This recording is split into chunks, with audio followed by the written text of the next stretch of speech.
Welcome to RR food box channel. ఈరోజు మన food బాక్స్లో చోలే బిర్యానీ చేసుకుందామండి. ఇది నార్త్ ఇండియన్కి చాలా ఫేమస్ ఫుడ్ అండి. ఇది నా ఫ్రెండ్ వాళ్ళ మమ్మీ దగ్గర నేర్చుకున్నానండి. ఈరోజు మీకోసం చూపిస్తున్నానండి. ముందుగా కడాయి పెట్టి కడాయిలో ఆయిల్ వేసి ఆయిల్ బాగా వేడయ్యాక హోల్ గరం మసాలాలు అన్నీ వేసుకోవాలి. అందులో పచ్చిమిర్చి ఉల్లిపాయ వేసుకొని ఇవి కాస్త ఫ్రై అవ్వనివ్వాలండి. మరి ఎర్రగా ఫ్రై అవ్వాల్సిన అవసరం లేదండి, కొద్దిగా ఫ్రై అయితే సరిపోతుందండి. ఇవి చక్కగా ఫ్రై అయిపోయినాయి కదా. ఇప్పుడు దీంట్లో మనం కొద్దిగా అల్లం వెల్లుల్లి పేస్ట్ వేసుకోవాలండి. ఈ అల్లం వెల్లుల్లి పేస్ట్ అనేది మంచిగా చక్కగా పచ్చి వాసన పోయేంత వరకు వేపుకోవాలండి. అల్లం వెల్లుల్లి పేస్ట్ మంచి పచ్చి వాసన పోయేంత చక్కగా వేపుకున్నాక కొద్దిగా పుదీనా వేసుకోవాలండి. ఈ పుదీనా కూడా పచ్చి వాసన పోయే వరకు వేపుకోవాలండి. పుదీనా కొంచెం పచ్చి పచ్చిగా ఉంటే రైస్కి ఫ్లేవర్ అనేది చక్కగా రాదండి. అందుకోసం పచ్చి వాసన అయితే చక్కగా వేపుకోవాలి.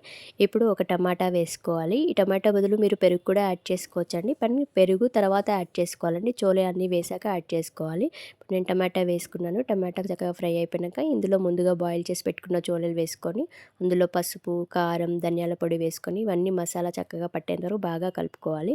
ఇప్పుడు మొత్తం రైస్కి సరిపడా సాల్ట్ కూడా వేసేసుకోవాలండి. చూడండి ఇవన్నీ చక్కగా ఫ్రై అయిపోయినాయి కదా.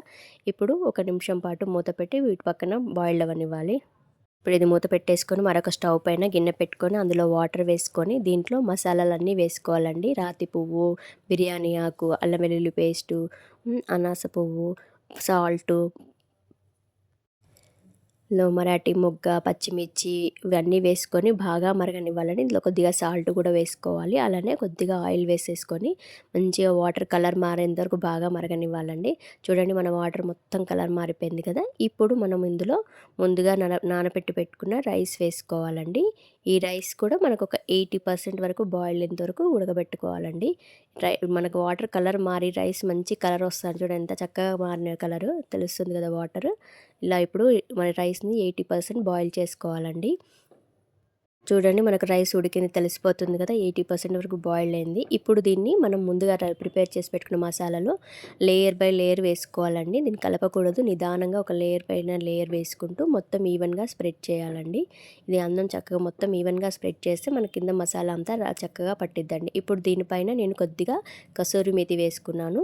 అలానే నేను పసుపు కలిపి వేసానండి. మీ దగ్గర కలర్ ఉంటే కలర్ వేసుకోండి, మీ కలర్ ఆప్షన్ అండి.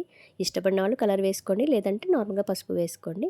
ఇప్పుడు నేను దీనికి వెయిట్ కోసం రోల్ పెట్టేశానండి. ఒక 20 మినిట్స్ స్టీమ్ చేసుకోవాలండి. లో ఫ్లేమ్లో 20 నిమిషాల పాటు చక్కగా ఉడకనివ్వాలండి నిదానంగా. చూడండి మన అన్నం పొడి పొడిగా ఎంత చక్కగా వచ్చిందో చూస్తే తెలుస్తుంది కదా విడివిడిగా. ఇప్పుడు దీన్ని మనం డిష్ అవుట్ చేసుకొని వేడి బిర్యానీ దీంతో ఆనియన్ పెట్టుకొని క్యారెట్ కీరాతో పాటు లేదా రైతా చేసుకొని తినవచ్చు, లేదా డైరెక్ట్గా కూడా తినొచ్చండి. ఇలాంటి వంటల కోసం నా ఛానల్ని సబ్స్క్రైబ్ చేసుకోండి.